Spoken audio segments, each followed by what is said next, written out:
मैं पहले mini vlog बनाता था। मुझे जगह तो ठीक से याद नहीं, पर मैंने एक लोकेशन की वीडियो शूट करके अपने चैनल पर अपलोड कर दी थी। वो अच्छी खासी चल गई। लोगों के कमेंट्स आने लगे कि तुम्हें ये लोकेशन वगैरह विजिट करनी चाहिए।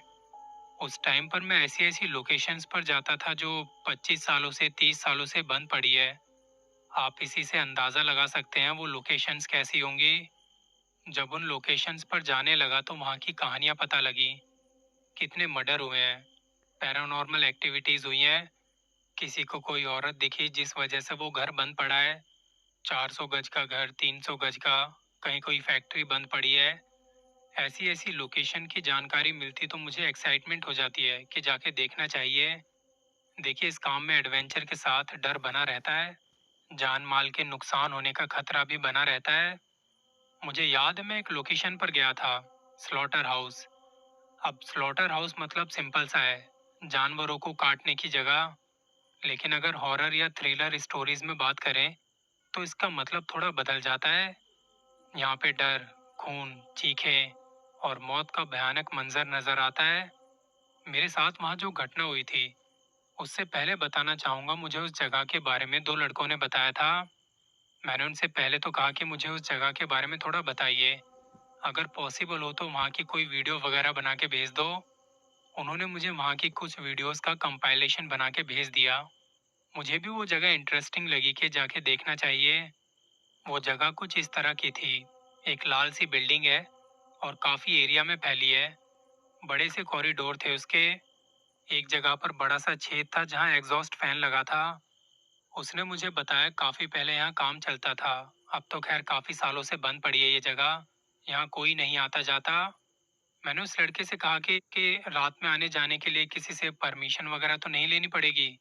मैं पहले भी कुछ जगह गया हूँ, वहाँ सिक्योरिटी का बहुत इशू होता है। उस लड़के ने कहा यहाँ ऐसा तो कुछ है नहीं, और ज़रूरी नहीं है तुम रात में आओ, दिन में आके दिखा दो ये जगह। तब मुझे भी उसकी ये बात सही लगी। थोड़ी बहुत और जानकारी लेके मैं अगले दिन वहाँ चला गया। वो लड़के हमें बिल्डिंग के बैक साइड से लेके गए।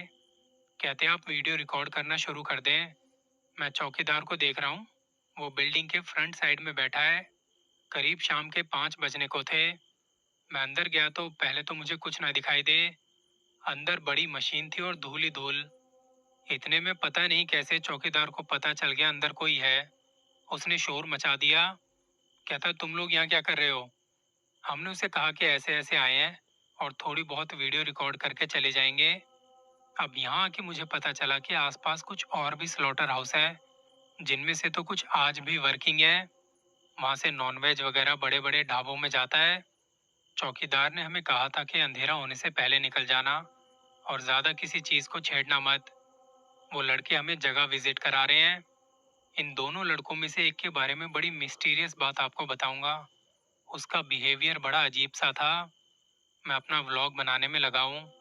धीरे धीरे वो लड़का मुझे बिल्डिंग की बाकी जगह दिखाने लगा।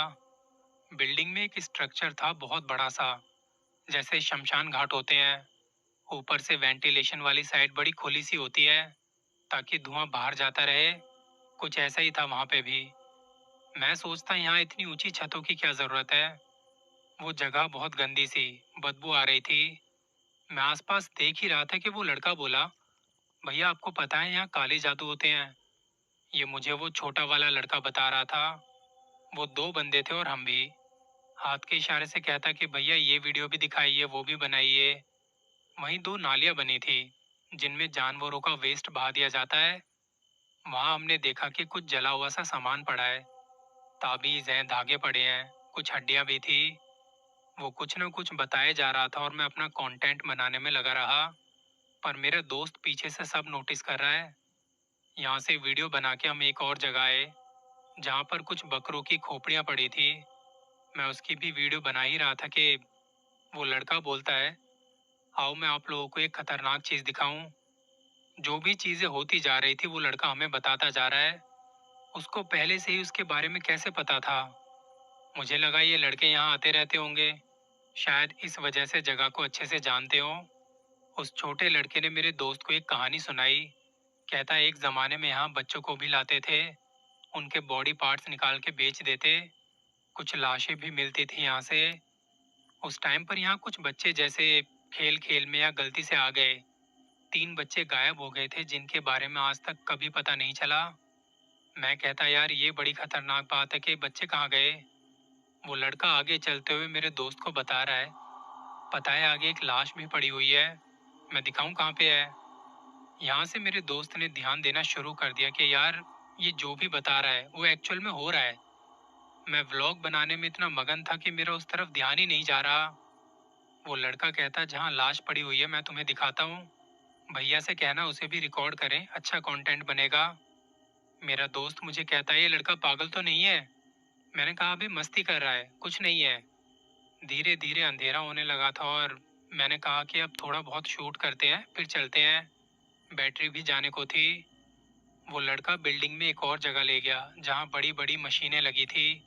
नालियों में पानी अभी भी था, जैसे वहां कुछ जानवरों का खून साफ किया गया हो। यहाँ एक मशीन पे कोई घोंसला था। इस लड़के ने लात मार के उसे गिरा दिया। मैंने उसे कहा यार ऐसा मत करो, किसी को छेड़ते नहीं है। और ये लड़का मेरे दोस्त के साथ दूसरी मशीन के कहीं पीछे चला गया।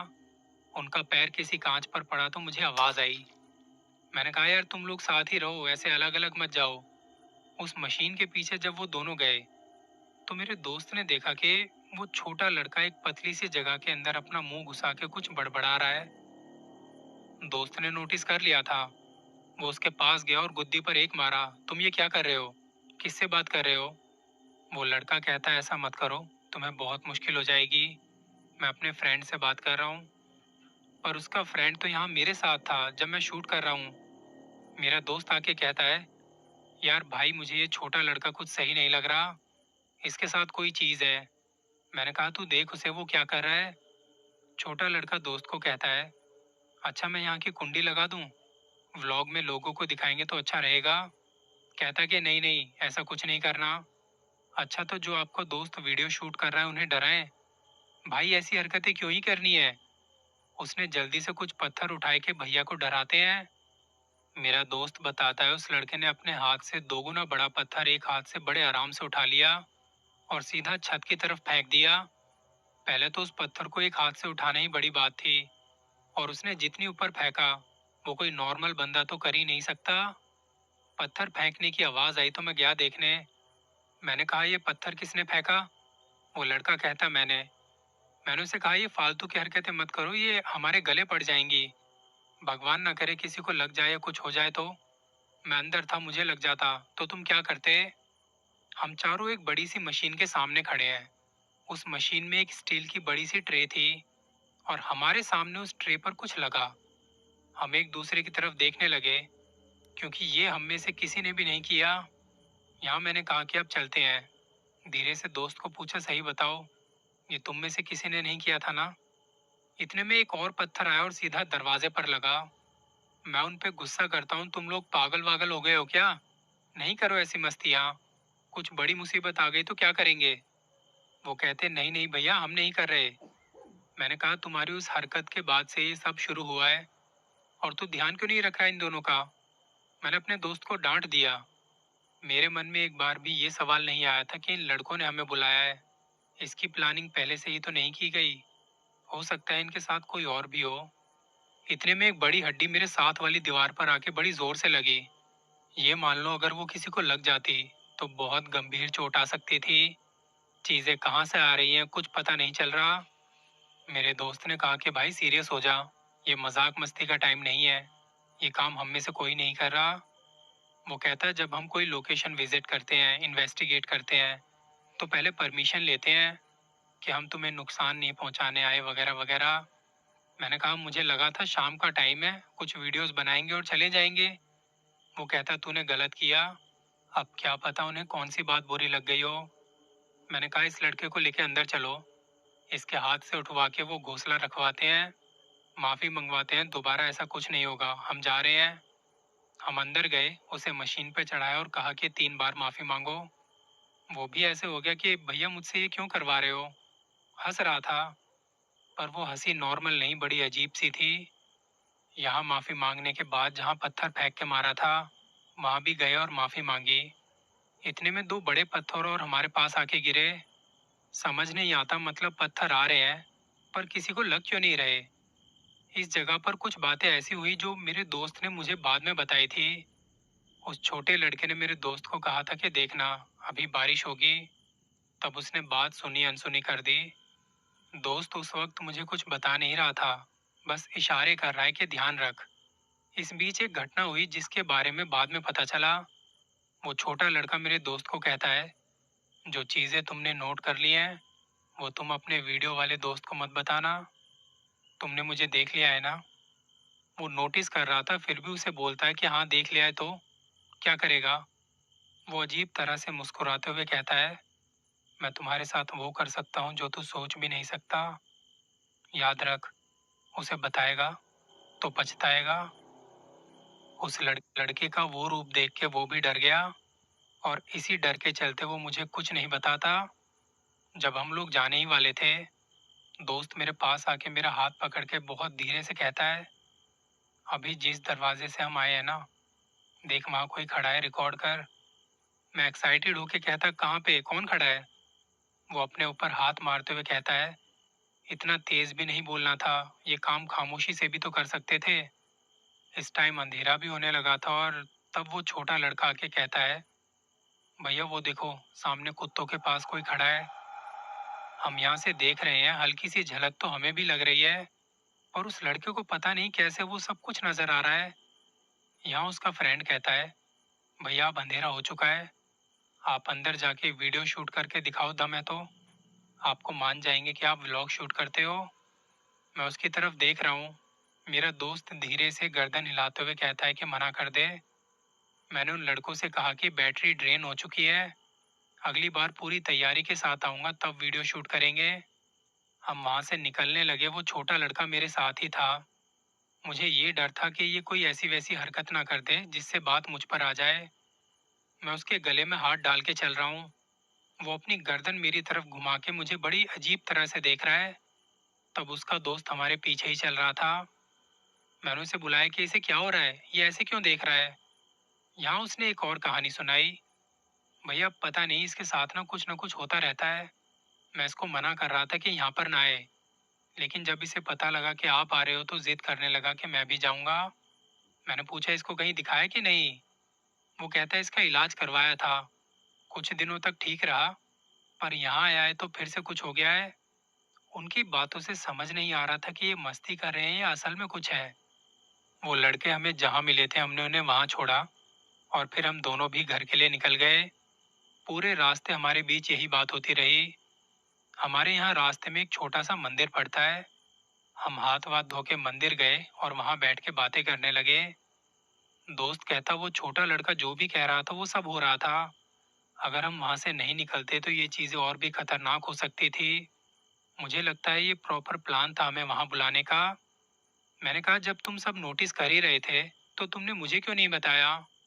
तो वो कहता, मुझे धमकी दी थी उसने कि तुमने व्लॉग वाले भैया को कुछ भी बताया तो मैं तुम्हें छोड़ूंगा नहीं। मुझे तब डर लगने लगा था। अभी भी जब इस मंदिर में बैठा हूँ मुझे खून की सी बदबू आ रही है।